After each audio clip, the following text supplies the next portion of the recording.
नमस्कार प्यारे बच्चों, कैसे हैं आप सब। आशा करता हूँ कि सब अच्छे होंगे। तो चलिए शुरू करते हैं। आज हम करेंगे वर्कशीट नंबर 151। ये हमारी मैथमेटिक्स की वर्कशीट है 22 जनवरी 2021 की। इधर बच्चे अपनी क्लास का सेक्शन लिखेंगे, यहाँ पर अपना नाम लिखेंगे, यहाँ पर अपना टीचर का नाम लिखेंगे।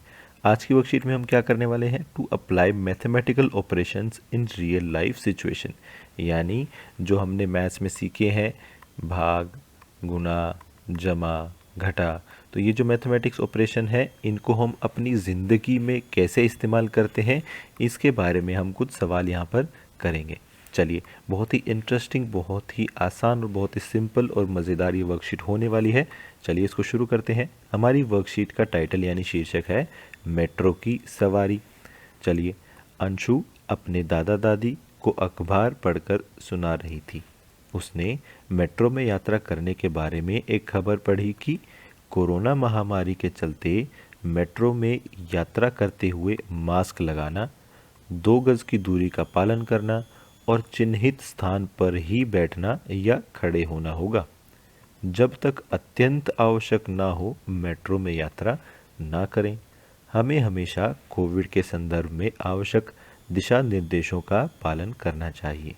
तो ये उसने खबर पड़ी कि जब आप मेट्रो में जाते हैं तो कोरोना की महामारी के कारण क्या करना पड़ता है आपको, एक तो हर समय मास्क लगाना ज़रूरी है और 2 गज की दूरी का आपको पालन करना ही पड़ेगा। ऊपर से क्या किया हुआ है मेट्रो ने कि एक छोड़कर दूसरी सीट पर ही आप बैठ सकते हैं, यानी कोई भी 2 यात्री एक साथ पास पास नहीं बैठ सकते हैं। ठीक है, एक छोड़कर एक सीट पर ही आपको बैठना होगा या खड़े होने की जगह भी मेट्रो ने निश्चित कर रखी है। ठीक है, और क्या करना है कि जब तक आपको बहुत ही ज़्यादा ज़रूरत ना पड़े तब तक आप मेट्रो में यात्रा ना करें। ठीक है, और जो जो इंस्ट्रक्शन यानी निर्देश हमें मिलते हैं उनका हमें पालन करना चाहिए। फिर देखते हैं क्या हुआ।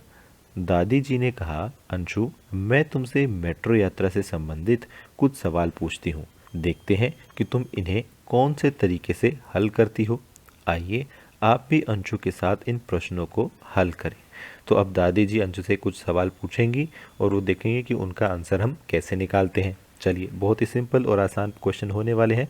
पहला क्वेश्चन है, यदि एक कोच में 20 लोग यात्रा करें और लगभग 160 लोग एक बार में यात्रा करते हैं तो कितने डिब्बों यानी कोच वाली मेट्रो चलानी होगी। देखिए, जो मेट्रो होती है उसमें बहुत सारे डिब्बे होते हैं, एक के पीछे एक। ठीक है, तो ये हर डिब्बे को क्या बोलते हैं, इनको कोच बोलते हैं।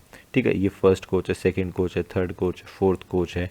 ठीक है, ये सारे क्या होते हैं, डिब्बे होते हैं। तो वो क्या कह रहा है, वो ये कह रहा है कि अगर एक कोच में एक डिब्बे में 20 लोग ही यात्रा कर सकते हैं, ठीक है, और हमें लगभग 160 लोगों को एक बार में यात्रा करवानी है, तो हमें कितने डिब्बे या कितने कोच वाली मेट्रो चलानी पड़ेगी। ठीक है, तो बहुत ही सिंपल, बहुत ही आसान तरीका है। हम क्या करेंगे, 160 को भाग कर देंगे 20 से। ठीक है, तो हमारा आंसर कितना आ जाएगा, 8 कोच वाली। ठीक है, बहुत ही सिंपल है।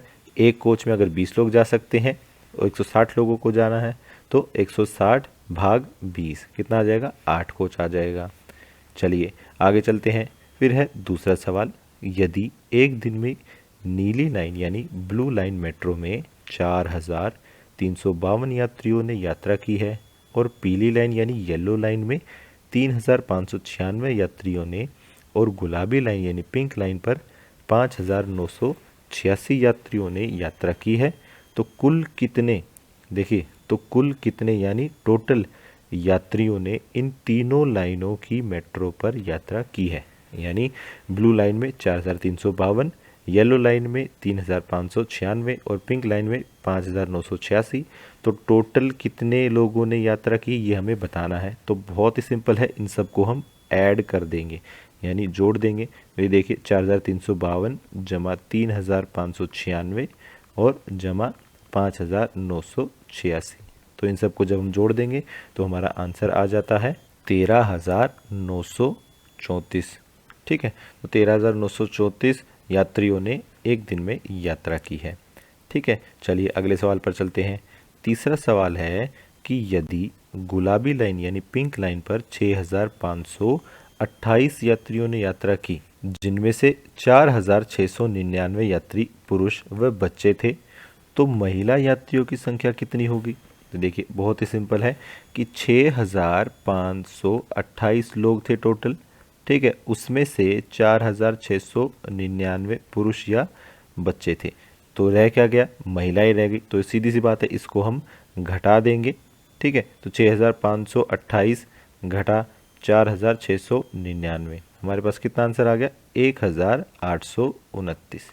तो 1,829 महिलाएं थी, ठीक है। तो ये देखिए हमारा आंसर आ गया। फिर चलते हैं अगले सवाल पर।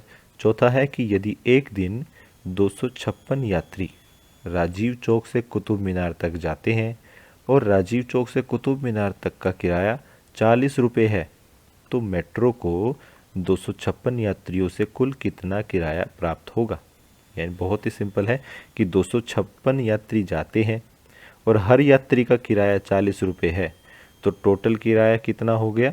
ये हो गया 10,240 रुपये, ठीक है। तो इतना किराया मेट्रो को मिलेगा। अगला सवाल देखते हैं। नंबर 5 पर लिखा है, रोहन समयपुर बादली से अपने परिवार के 8 सदस्यों के साथ कुतुब मीनार जा रहा है।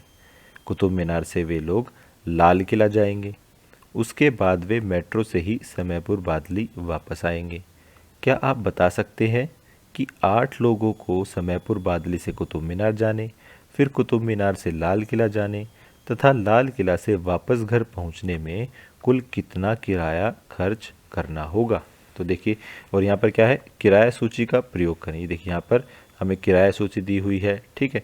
जो किराया लगेगा उसके बारे में बताया हुआ है। हमें क्या करना है कि सबसे पहले वो समयपुर बादली से कुतुब मीनार जाएंगे, ठीक है। जैसे मान लीजिए हम पहले एक आदमी का देखते हैं, ठीक है। एक आदमी जब जाएगा तो समयपुर बादली से कुतुब मीनार जाएगा तो 60 रुपये लगेंगे। फिर वो कुतुब मीनार से लाल किला जाएगा तो 40 रुपये लगेंगे, और फिर लाल किला से वापस समयपुर बादली आएगा तो 40 रुपये लगेंगे। तो टोटल एक आदमी का ये सारा का खर्चा कितना हो गया? 140 रुपये। अब उसके घर में कितने सदस्य बताए उन्होंने? 8 सदस्य बताए हैं। तो 8 सदस्य का किराया कितना हो गया? 140 गुना 8, ठीक है। इसको थोड़ा सा अलग करके लिखेंगे, 140 गुना 8। यहाँ पर आप इसको सॉल्व कर लीजिए, ये आ जाएगा 1,120 रुपये, ठीक है। अब इस सवाल को करने के और भी तरीके हो सकते हैं। कैसे हो सकते हैं? जैसे मान लीजिए जब 8 के 8 सदस्य, देखिए दूसरा तरीका है, ये वाला आंसर यहाँ पर पूरा हो गया।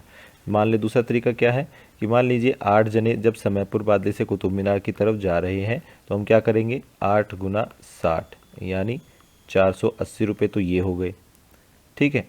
और फिर क्या है? कुतुब मीनार से जब लाल किला जाते हैं तो 8 जने कुतुब मीनार से लाल किला जाते हैं, 40 रुपये हर आदमी का लगता है, तो 320 रुपये ये हो गए, ठीक है। फिर तीसरा क्या है? लाल किला से जब वापस समयपुर बादली आते हैं, ठीक है, तो इनका भी फिर से वही किराया लगेगा, ये 320 रुपये हो गए। और जब आप इनको आप जोड़ेंगे तब आपका यही आंसर आएगा, ठीक है। तो आपके 1,120 रुपये लगेंगे 8 जनों के ये पूरा चक्कर लगाने में। तो ये 2 तरीके हैं, आप कोई भी एक तरीका इस्तेमाल कर सकते हैं। इसके बाद आपको क्या करना है, ये देखिए बच्चों, क्या इन प्रश्नों का हल करने के कुछ और तरीके भी हो सकते हैं? क्या आप पता लगाएंगे? हाँ जी, बहुत सारे तरीके हो सकते हैं। देखिए 2 तो मैंने आपको यहाँ पर बता दिए हैं। इसके अलावा कोई और तरीका है तो वो भी आप अपने आंसर में लिख सकते हैं। अभ्यास के लिए अपनी कक्षा की गणित अभ्यास पुस्तिका में से पृष्ठ संख्या 78 और 79 भी कीजिए। यानी ये आपका पेज नंबर 78 और 79 भी आपको करना है अपनी मैथ्स की वर्कबुक में से। आज की क्लास यहीं खत्म होती है। अगर आपके कोई डाउट्स हैं तो आप नीचे कमेंट सेक्शन में पूछ सकते हैं। कल फिर मिलेंगे, कुछ नया सीखेंगे। तब तक के लिए थैंक यू एंड जय हिंद।